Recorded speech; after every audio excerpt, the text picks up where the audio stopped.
Olá, seja bem-vindo a mais uma entrevista aqui do Tempo e Dinheiro. Nesta terça-feira, as principais manchetes estampadas com a declaração do presidente Lula a uma entrevista à Rádio CBN de que a responsabilidade pela atual situação econômica do Brasil é do Banco Central, especificamente Roberto Campos Neto, com essa política da taxa de juros em torno de 10,5%. Isso acontece às vésperas, inclusive, da reunião do Copom, do Comitê de Política Monetária do Banco Central, que nesta quarta-feira deve definir se haverá ou não o corte na taxa de juros, atualmente em 10,5%. Inclusive, essa declaração foi estampada nos principais jornais. Dá uma olhadinha nessa manchete. Lula volta a atacar o Banco Central e diz que a única coisa desajustada na economia do Brasil. Sobre esse tema e, lógico, sobre esses ataques, será que são para desviar a atenção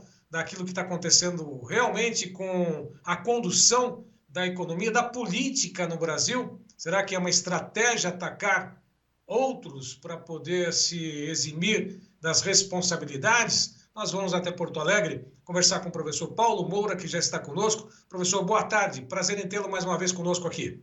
Boa tarde, Sérgio. Boa tarde aos amigos do Tempo e Dinheiro. Bom, Lula atacou mais uma vez o Banco Central, aliás, Roberto Campos Neto, dizendo que é a única coisa desajustada, entre outras informações, outros ataques que ele fez durante uma entrevista à Rádio CBN. De quem é essa culpa? Existe essa culpa? O que é, de fato, o que está por trás dessa declaração? Será que tentando se eximir das responsabilidades do fiasco econômico do país, professor?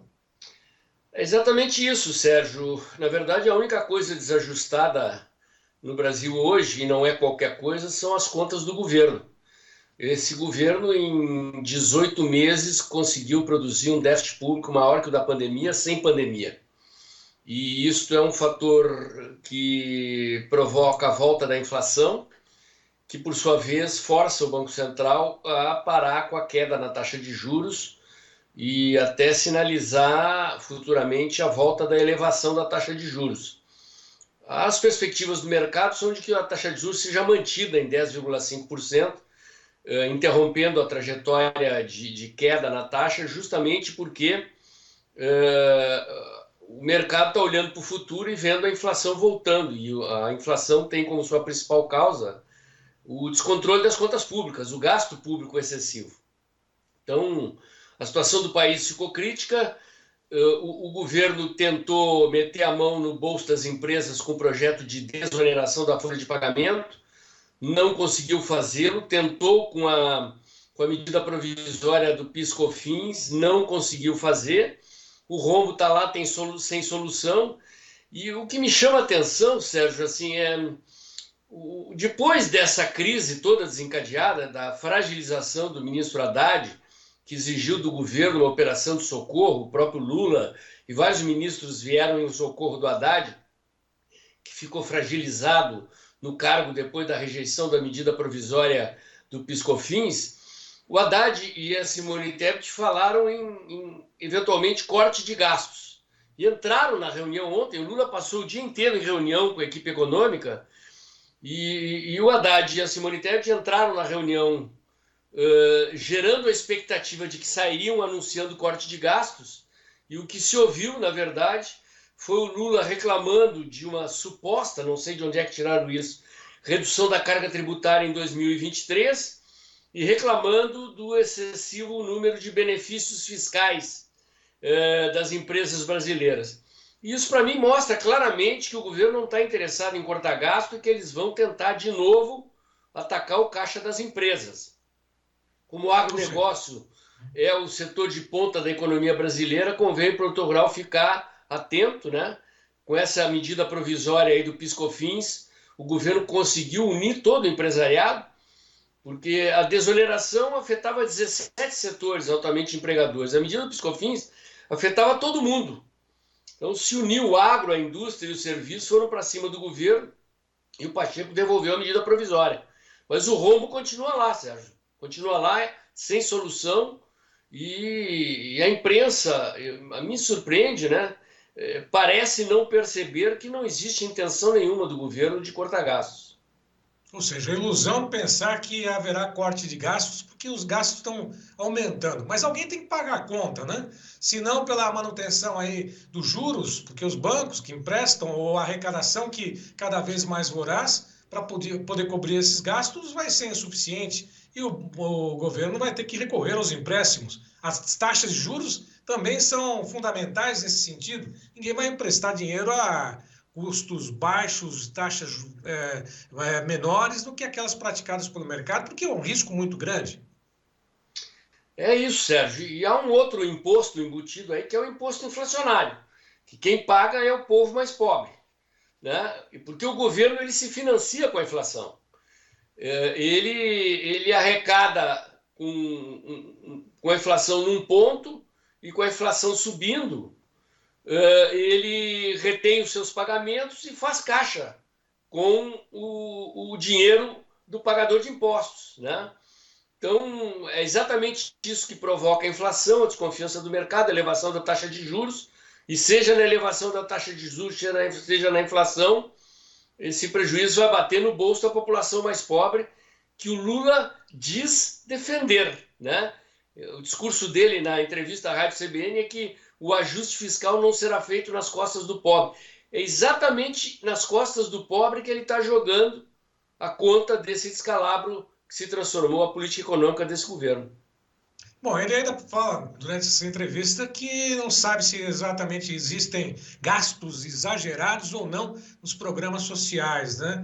Mas que não fará ajuste, né, em cima das costas do pobre, né? O que realmente vai acontecer conforme realmente está sendo analisado. Agora, professor, ele está tirando para todos os lados, né? Na defesa do Haddad, atirando para o Roberto Campos Neto, que é o presidente do Banco Central, falando que o Tarcísio tem mais influência sobre o Banco Central do que o próprio Roberto Campos Neto, do que o próprio Lula. Né? É estratégia tirar para todos os lados numa situação como essa. Ele está se vendo numa situação, numa sinuca de bico ou não? Não, como a gente disse no começo da entrevista, o ataque a Roberto Campos Neto é para achar um culpado para o desastre que eles produziram. E a crítica ao Tarcísio é a primeira vez que o Lula ataca frontalmente o Tarcísio. Indica que ele está percebendo o Tarcísio como um adversário para 2026. Porque o que está acontecendo é o seguinte, Sérgio, o empresariado já percebeu que não tem saída com este governo, que o governo não quer cortar gastos. E o Tarcísio está fazendo uma gestão fiscal em São Paulo que é o contrário da gestão fiscal do governo federal. O Tarcísio está cortando gastos, está fazendo contraponto ao governo federal. Recebeu Roberto Campos Neto em Palácio semana passada. Roberto Campos Neto foi homenageado pela Assembleia Legislativa de São Paulo. Então o Tarcísio está mirando, o Lula está mirando no Roberto Campos Neto, a quem ele atribui a culpa pelo desastre econômico que ele está produzindo, e mirando no Tarcísio, que ele está percebendo como sendo um candidato que passa a ser bem visto pelo empresariado brasileiro, e é um candidato das hostes bolsonaristas, né? Ele é um candidato que, embora ele seja mais centro-direita do que direita, ele receberia tranquilamente o voto do eleitorado bolsonarista. E se juntar esse contingente de votos à direita no Tarcísio com o apoio do empresariado, a situação se complica muito para o Lula em 2026. Então é por isso que ele ataca dessa maneira. Bom, segundo ano do governo, o primeiro já foi com aquele gasto, né, desenfreado, acima daquilo que era da meta, daquilo que era possível, endividando 2024, querendo mais dinheiro, mas uma sucessão de problemas, né, por dizer assim, né, ou tiro no pé. Primeiro com essa questão da medida provisória aí da maldade, MP da maldade, sobre PIS/COFINS, né, que vai recair, né, e está todo mundo preocupado, né, e que essa conta vai cair nas costas dos mais pobres. Segundo, essa questão do leilão de arroz, que até então, ao que tudo indica, já estava preparado antes mesmo da tragédia aí sobre o Rio Grande do Sul. Agora, essa questão voltada a procurar mais recursos onde não existem, porque a gastança deve continuar, e atirando e tentando se defender. É estratégia, geralmente, do presidente Lula, do Lula, ou é estratégia da esquerda tentar sempre encontrar um culpado, não assumir os próprios erros, professor? Não, é o que você disse, é a estratégia de tentar se livrar da sua própria culpa, né? Agora o governo está à deriva, Sérgio, né? Quer dizer, assim, o coração do governo é a sua política econômica. Política econômica através da qual o Lula prometeu picanha e cerveja barata, que não está se confirmando. Quer dizer, o governo não está entregando aquilo que levou à sua suposta eleição. E, consequentemente, está perdendo popularidade. O próprio Palácio Planalto já anunciou aí, através da coluna do Lauro Jardim, que deve sair uma bateria de 3 pesquisas diferentes agora na próxima semana. O governo já disse que se parar de piorar já está bom, mas que eles preveem que vai piorar a situação do governo, que em quase todos os institutos, exceto o Atlas Intel, já apresenta a desaprovação do Lula maior do que a aprovação, com tendência de crescimento da desaprovação. Então, o governo sem o arcabouço fiscal, porque o que precisa ser dito é exatamente isso, o arcabouço fiscal foi para o lixo, por obra e graça do próprio governo. E o arcabouço fiscal era a política econômica deste governo, era aquilo que justificava o mandato do Lula. A possibilidade, segundo eles, de equilibrar ajuste fiscal com ajuste social, fazer política social sem comprometer a saúde fiscal. E o governo comprometeu a saúde fiscal. E o problema é que a capacidade da sociedade pagar impostos para cobrir o rombo do governo bateu no teto. Por que o empresariado se rebelou contra o fim das desonerações? Por que o empresariado se rebelou na MP do PiscoFins? É porque está asfixiado. E o governo não quer saber, o governo está de olho no caixa das empresas. Anotem o que eu estou dizendo, preparem-se porque o governo, ao invés de cortar gastos, ele vai fazer novas tentativas de aumentar impostos, de eliminar desonerações, de eliminar incentivos fiscais. Eles estão atrás de mais dinheiro para pagar o descalabro e continuar gastando, né? Então, o governo está sem rumo, está à deriva, sem estratégia. Resta eles ir agindo defensivamente, tentando empurrar a culpa para os outros e empurrando com a barriga. O governo fechou 1 ano e meio de mandato e está perdido. O que será desse governo daqui para frente? A tendência é descer cada vez mais a ladeira.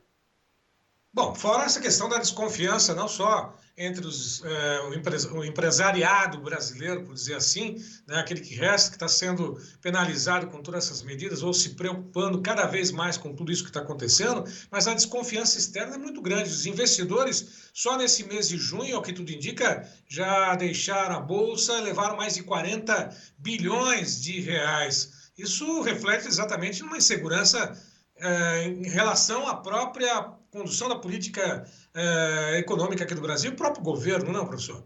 Certamente, o investidor estrangeiro ele está de olho nos detalhes, né? Ele se pauta por uma leitura objetiva dos números do governo, do comportamento do governo, e eles estão percebendo exatamente isso que eu acabei de dizer, que o governo está perdido, sem rumo, não tem mais política econômica, não sabe o que botar no lugar. O Haddad admite que não tem plano B, empurra para o Congresso a responsabilidade de encontrar fonte de recursos para o rombo que o governo fez, e o investidor percebe isso e começa a fugir, né? Mesmo com elevação da taxa de juros, ele começa a fugir, vai se refugiar em outros mercados onde a segurança jurídica e financeira é mais tranquila, mais garantida. Bom, eu falei sobre 40 bilhões só nesse mês, na verdade, 40 bilhões em 2024, 4 bilhões só nesse mês. Mesmo assim, as cifras são impressionantes. Esse nosso Congresso, professor, assina tudo embaixo, tem momentos que a gente até fala, poxa vida, né, tem uma reação, né, está indo de acordo com a própria expectativa da população, mas em outros momentos a gente fica um tanto quanto decepcionado. Será que a gente vai ter alguma surpresa com esse Congresso, com esses parlamentares que lá estão? Vão continuar assinando embaixo tudo aquilo que é encaminhado pelo presidente Lula, pelo governo atual? Olha, Sérgio, na desoneração, o Congresso não assinou embaixo. Tanto que o governo recorreu ao STF e o STF deu um prazo de 45 dias para o governo encontrar uma fonte que cobrisse o buraco que o governo produziu e gerou a questão da MP do PiscoFins, né? Que o Congresso devolveu também. Então, o Congresso não tem assinado embaixo. É curioso, porque o governo vem apanhando na pauta de costumes, né? E resolveu se refugiar na pauta econômica, onde supostamente o Congresso entrega. O Congresso entregou o arcabouço, primeiro, lá antes da posse do Lula, entregou a autorização para gastar 200 bi extra-teto, que provocou o rombo no qual nós estamos vendo. Depois entregou o arcabouço fiscal, depois entregou a reforma tributária e parou de entregar. Né? Você vê que a regulamentação da reforma tributária está parada, não está andando. Né? O que faz com que a reforma tributária não seja implementada de fato, sem essa regulamentação, sem a legislação infraconstitucional que regulamenta. Talvez isto passe. Mas o Congresso não entregou a desoneração e não entregou a MP do PiscoFins. E se o governo vier de novo com outras tentativas, como eu acho que eles vão fazer, estou deduzindo aqui pelo que o Lula falou, eu repito, a Simone Tebet e o Haddad vieram a público, depois da rejeição do PiscoFins e da crise que se instaurou, falar em revisão de gastos. Entraram na reunião com o Lula ontem, gerando a expectativa de que sairiam anunciando os cortes de gastos. Em vez de sair anunciando o corte de gastos, saíram verbalizando as reclamações do Lula sobre uma suposta redução da carga tributária e sobre o excesso de incentivo fiscal na economia brasileira.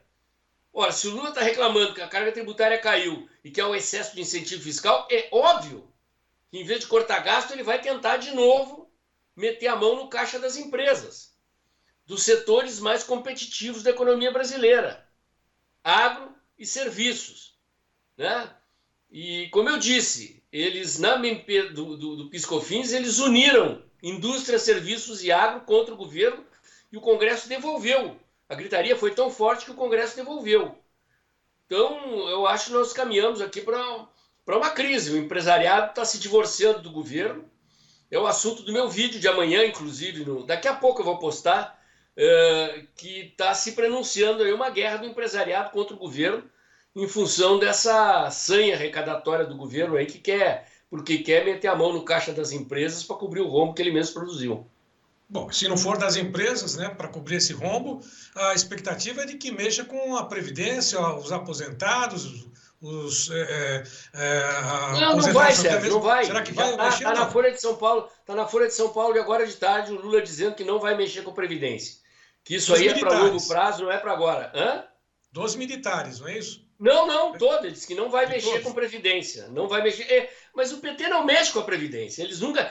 Assim, o que os economistas estão dizendo que o governo deveria fazer para efetivamente cortar gastos?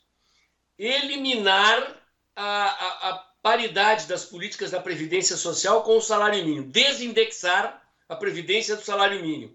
Lula acabou de dizer que não vai fazer. E teria que desindexar também os gastos com saúde e educação. O que o Lula diz quando ele diz que não vai jogar a conta do ajuste no bolso do pobre? Que ele não vai mexer com a desindexação dos gastos de saúde e educação. Né? Na verdade, tudo isso vai parar no bolso do pobre depois, mas é eufemismo. Então, assim, aquilo que os economistas dizem que o governo deveria fazer, que é desindexar os gastos da Previdência com os gastos salários mínimos e desindexar os gastos da saúde e educação com o salário mínimo, o governo se nega a fazer. Então não vai ter ajuste fiscal. Pode ser que eles cortem na espuma uma coisinha ou outra aqui, mas não no volume necessário para corrigir o rombo que eles produziram. Não haverá ajuste fiscal. Eles vão tentar meter a mão no caixa das empresas, arrancar mais dinheiro para produzir mais rombo. Pode ter certeza disso. A concepção de equilíbrio fiscal deles é: nós vamos gastando sempre mais e elevando os impostos sempre mais para pagar esse gasto. É o único tipo de equilíbrio que eles aceitam. Eles não admitem a hipótese de fazer equilíbrio cortando custo. E aí não tem solução.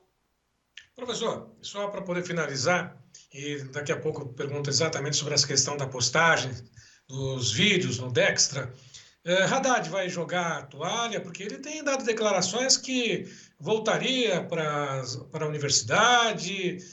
Será que isso é só jogo de cena também? Né? Porque nenhum ministro, mesmo que tenha tido um peso tão grande, teve tantas críticas como tem tido o próprio Haddad, né? Aliás, o governo não é o ministro Haddad, né? Nem o Banco Central.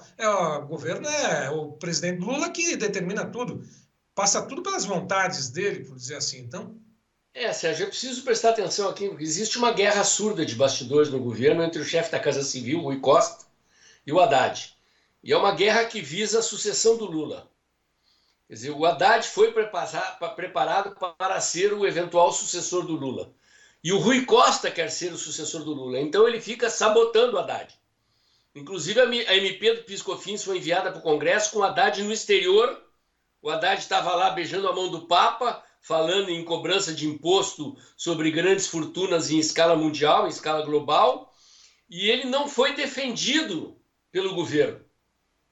O próprio Lula entrou em acordo com o Pacheco, dizendo que era para o Pacheco devolver a medida provisória, que ele, Lula, não iria retirar para não desgastar o Haddad. Ou seja, o Lula entrou em acordo com o Pacheco para retirar a medida que o Haddad mandou. Então, o Haddad sinalizou insatisfação. O Haddad está extremamente fragilizado. Acontece que, assim como a política econômica é o coração do governo, o ministro da Fazenda é o fiador dessa política econômica. E Haddad hoje é um pato manco. E quem quebrou a pata do pato foi Rui Costa. Quem sabota o Haddad é o PT, é a Gleisi Hoffmann, que dá declarações contra as políticas de anúncio de suposto corte de gasto por parte do Haddad. Então o Haddad é sabotado pelo Rui Costa e sabotado pelo PT. Eu acredito que ele admitiu a hipótese de jogar a toalha e sair fora, sinceramente, percebendo isso. Só que o governo percebeu que ruim com o Haddad, pior sem ele. Porque a troca de ministro é a admissão do fracasso da política econômica que já fracassou. Então, eu acho que o Haddad realmente admitiu a hipótese de cair fora e por isso houve essa operação aí de declarações de Lula e de outros ministros mantendo o Haddad no cargo. Mas ele está sendo sabotado pelo próprio PT e pelo Rui Costa. bom, certamente outros capítulos virão daqui para frente, nada suaves, né, bem amargos, apimentados, principalmente para quem sustenta o país, para os mais pobres que precisam também dos empregos, que ora vão ser cortados diante dessa situação toda, né? Os benefícios sociais estão aí, né? Não houve, pelo menos num primeiro momento, nada que mexesse com esses benefícios sociais, ditos, né? Benefícios sociais que alguém tem que pagar essa conta também, né? Agora, professor, continua firme e forte com as postagens, comentários no canal Dextra, é isso? O canal segue vivo, ativo, estou publicando um vídeo por dia. Agora eu publico um short também. É um vídeo curto de 1 minuto que eu publico no YouTube e no Instagram, além do vídeo diário que daqui a pouquinho vai ao ar. O vídeo curto eu botei no ar aqui antes da nossa entrevista, né? Estou aguardando a edição me entregar aqui o vídeo longo que eu digo é um vídeo de 8, 10 minutos, comentando exatamente essas questões das quais nós tratamos nessa entrevista. Tá certo, professor. Só para poder finalizar, uma pergunta. E o Alckmin, hein? Anda sumido, ninguém fala dele, ele fica quietinho. Né? Por onde anda o Alckmin? Esperando um momento para poder aparecer? Qual que é a situação dele, hein? Ele deve estar torcendo para a crise, né? Deve estar torcendo para que o poder venha cair no colo dele. Mas é muito cedo ainda, né? O governo está se esforçando para se auto-sabotar e o Alckmin fica ali quietinho à espera da oportunidade quando a vaga a se apresentar, né? Quando a bola picar na frente da área para ele chutar em gol. Por enquanto é isso, mas ele foi um dos que deu declarações a favor do Haddad, né? Mas se mantém ali discretamente no Ministério do Desenvolvimento e tocando o seu trabalho à espera da oportunidade. Tá certo. Professor Paulo Moura, muito obrigado pela participação. Aliás, é só uma condição de tempo aí. Como é que está Porto Alegre? Está com tempo firme nesse momento? Chove ou não? Porto Alegre até hoje saiu um solzinho, viu? A chuva está castigando mais o interior do estado, novas inundações, novos desabrigados, né? mas ainda não no volume daquelas chuvas que provocaram a enchente na cidade de Porto Alegre, e rios cheios, correntezas fortes, né? Novos desabrigados, e a perspectiva aí é de chuva pelo menos por mais uma semana, né? Infelizmente, dificultando o trabalho de resgate das pessoas que ainda estão fora de casa, ainda estão sob condições de desabrigo e dificultando o trabalho de reconstrução da economia gaúcha. Mas Porto Alegre tem sido mais... Choveu aqui, né? Mas choveu fraco, nada que ameace produzir o desastre que foi produzido em maio. Maio, Sérgio, foi um mês de chuva ininterrupta. A única coisa que variava era a intensidade da chuva. É algo que só se viu aqui no Rio Grande do Sul em 1941, né? Numa enchente que aparentemente, ciclicamente, se repete aí de tempos em tempos, e um desastre sem precedentes, né? Infelizmente. Professor, grande abraço, até uma próxima. Obrigado, hein? Um abraço, Sérgio, sempre à disposição aí. Obrigado. Bom, lembrando a todos mais uma vez que todas essas informações, inclusive essa entrevista, comentários, trechos dessa entrevista, estarão disponíveis nos canais oficiais do Tempo e Dinheiro, nas mídias sociais. Vá lá, curta, comente, compartilhe, se inscreva e faça parte do clube de assinantes do TID. Avise os amigos que a gente está por aqui. Faça lá sua inscrição, o João Batista fazendo o convite, no 19998132915. A todos que estiveram conosco, mais uma vez, meu muito obrigado e até uma próxima.